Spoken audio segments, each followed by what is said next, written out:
fam? It's your boy Aaron coming to you once again from First and Faithful. Today's video, simple recap, reaction video, Jets, Niners. Gonna hand out some grades, some game balls, some deflated balls for those who didn't step up. But as always, if you could do me a huge favor, take 2 seconds, hit that little subscribe button, hit that little bell icon. Appreciate all the support. We're really close to 200 subscribers. Once we hit 200 subscribers, as I mentioned in previous videos, I will be doing a giveaway to said subscribers. I'll pick 2 subscribers at random. They'll each get a $25 gift card of their choice. So, like I said, hit that little subscribe button. Let's get to 200. But let's jump into some grades, and let's go with the offense first. I give him a B+ overall, as you can see on your screen, and just kind of broke it down. Quarterback, A+, and that's all Jimmy. I didn't really give Mullins a grade. He didn't look good, but again, I didn't expect him to look good, having not thrown a pass in basically 21 months in the regular season. But Jimmy, regardless of whether you like him, don't like him, whatever, stepped up, bad ankle, on one leg, performed, balled his ass off. So A+ for the quarterbacks. For the receivers, I give a B+. Mostert had that great run on the first play from scrimmage. After that, didn't really do a whole lot. Coleman had a couple nice catches, but man, he just could not do anything on the ground. I think he averaged like less than a yard. It was not good. But then McKinnon came in and really kind of salvaged the game. The long run on 3rd and 31. Also ran up for a touchdown later. As I said before the season started, and pretty much multiple videos, if you're looking for a late round flyer, flex kind of play, McKinnon was your guy. He's gonna catch passes. He's gonna find the end zone. He's got speed, although kind of shut down on that long run. But that's the guy. I've been playing him in my flex in a couple weeks. He's been paying huge dividends. So if he's still out there and you have a roster spot, by all means scoop him up, especially with Coleman, who is going to be out the next couple weeks. Mostert's definitely not playing this week, so McKinnon could be in for a huge day against the Giants, who had issues with David Montgomery of the Bears this last week. Receivers, B-. Weren't asked to do a whole lot. Ayuk had his first catches of his career. Bourne had a couple catches. Also dropped what was a perfect deep ball from Jimmy Garoppolo. Jimmy doesn't throw a deep ball a whole lot, so when he does and it's on target, you have to come down with that. And we hit him right in the hands. Perfect pass. So kind of knocked him down a little bit on that. They weren't asked to do a whole lot. Just game script and kind of how the game went. Tight ends, A+. That's all Jordan Reed. Stepped in for Kittle and kind of showed off what we thought he could be if he was healthy. Big target, still moves. He's still really quick. He's a bigger dude, but he's still really, really quick. Saw that 2 touchdowns, showed some great hands. I expect with Kittle, I don't expect Kittle to play this week either. So Jordan Reed could have another pretty huge game against the Giants. And for the O-line, C at best. That was bad. McGlinchey especially was in pass protection was atrocious, and we'll get to him when we go over the deflated balls awards. But man, it wasn't good. Even Trent Williams was having some issues. It wasn't good, and that really needs to solidify this team. At the end of the day, I'm a firm believer that football is won and lost in the trenches. And if you have a great D-line, you have a great O-line, you're going to be in a better position to win than most, than any team that doesn't have those things. So they need to really lock that in going forward. I'll switch over to the defense grades. Give a solid B overall. D-line, B+. And most of that is because of what happened after Bosa goes down, after Thomas went down. They stepped up. Armstead had a sack. He was kind of invisible, or you didn't really notice him last week against Cardinals. This week you saw him. He's making plays all over the place. They really just kind of locked it down. And they seemed to, honestly, it seemed like after Bosa and Thomas went down, they really seemed to rally and really start making plays. So I think that says a lot about the character of the team, the character of those players, of the coaching staff. So that was really nice to see. Linebackers, nice A. Warner on that beautiful fourth down stop. He was all over the place.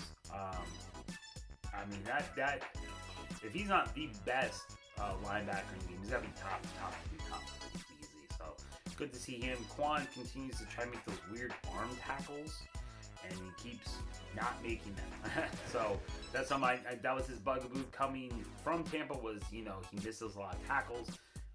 He has continued to do that. He was a little better this game, but just still the damn arm tackle is just, you know, he's like a step late. And so he's a step late, so then he tries, you know, he does that, almost drop my arm and magically pull down somebody who's, you know, 230 pounds going full speed. Like, it's just not happening. So hopefully he kind of locks it in. Maybe it's just still a little bit rusty. I don't know.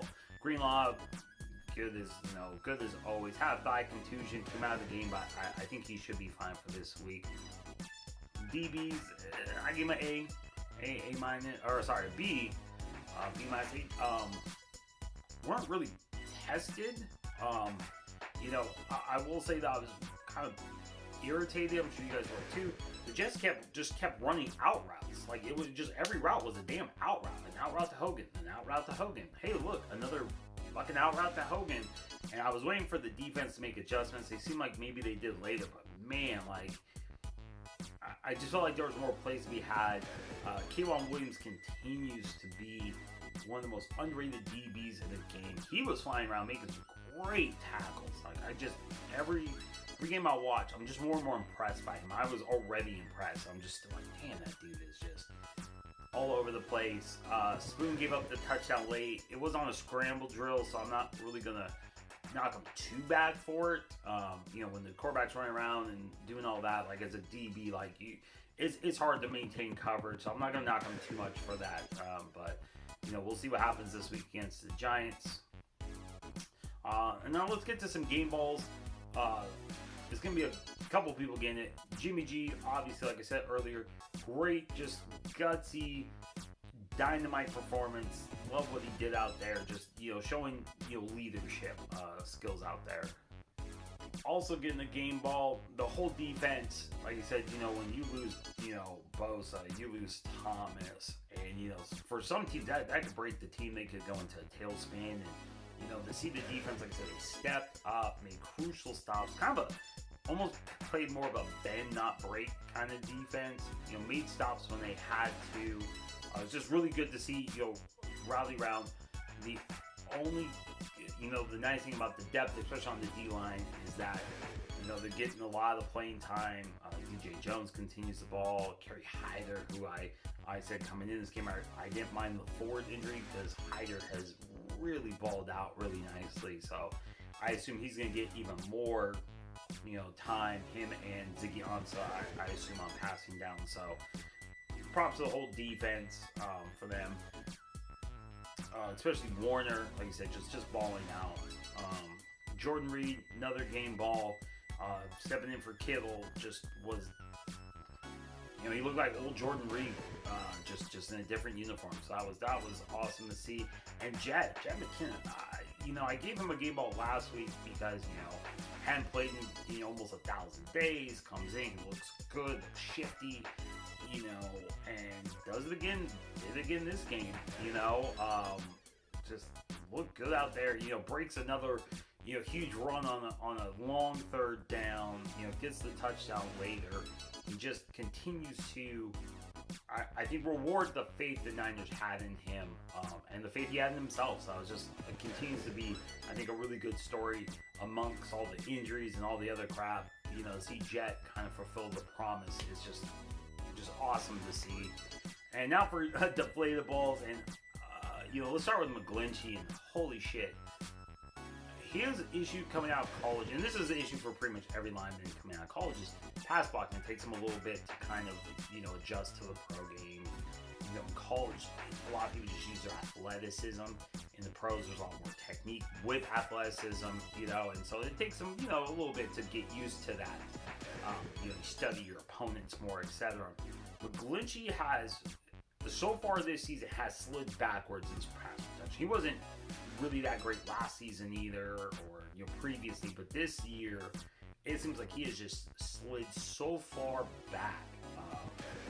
I mean, honestly, like watching him these last 2 games, it is now I understand more so why they went after Trent Williams to replace Staley instead of moving McGlinchey over, which I think was the plan when they drafted him. Was like, hey, at some point maybe we'll move him over to left tackle. No fucking way. He just the Mullins interception was, I'd say, like 80% on McGlinchey. He just gets bull rushed, blown up, dude's in Mullins' face before he has a chance, and just something needs to be done about that. I don't know what the issue is. Maybe it's just a rust thing. I don't know, but need to lock that in sooner rather than later. Another deflated ball, Tevin Coleman. I hate to kick a man when he's down. He is injured, will be out for multiple weeks, but it is weird when he gets the ball, in the run game, how he never seems to be able to do anything. Like, it's weird watching Mostert run or even McKinnon run and then watching Coleman run. It's night and day. It's completely different. And it's just weird to watch because he kept getting carries, and I understand Mostert was hurt, but man, give Wilson some of those carries because Coleman was not cutting it. Play after game he's getting a yard or he's losing a yard. It's just not good. So I usually, I don't cheer for injuries, but this is one where maybe Wilson gets more carries. You call up JaMychal Hasty maybe from the practice squad. Like, I'd rather see those guys get the carries at this point because there's just no, I hate to say no reason for Coleman. Coleman's good out of the backfield. He can catch passes. He's good at that. But actual running game, he's not good. I'm tired of seeing him out there. And the last deflated ball is, of course, the injuries. Just a plethora of injuries. Jimmy, Coleman, Mostert, Bosa, Thomas, Greenlaw. DJ Jones has an ankle injury. That's 7. I want to say there was somebody else. I feel like I'm missing somebody. I saw how many injuries there are. Like, I'm at 7. I still feel like I'm missing somebody. So, just obviously, a perfect storm of preseason, short off season, and a turf field, and there you have it. So that's my kind of reaction, recap, grades. We'll have another video out Thursday or Friday, kind of recapping kind of where they stand as far as injuries. They'll know a lot more by probably Thursday or Friday in regards to Jimmy, who Shanahan said could play this week. I say there's no way he plays this week. There's just if the turf, again, like I said about Kittle, the turf is the issue. There's no way you throw him back out there. I'm sorry. If you're playing the long game and Jimmy's your guy, there's no way you put him out there against the Giants team that's going to be without Barkley. It just doesn't look that good. Like, you can beat this team with Mullins. There's no, I just don't see it. I don't expect Kittle to play either. Again, same reason. You do not risk, your top players. You save them. You just gotta get through this next game, and then you're home for like 3 straight games on nice natural grass, nice soft grass. So, we'll know more about the injuries and signings. I know they signed Ziggy. I believe it was yesterday. He has to pass COVID precautions first, kind of like Sanu did. So we'll see how, assuming he passes, he should be back on the practice out on the practice by Thursday or Friday.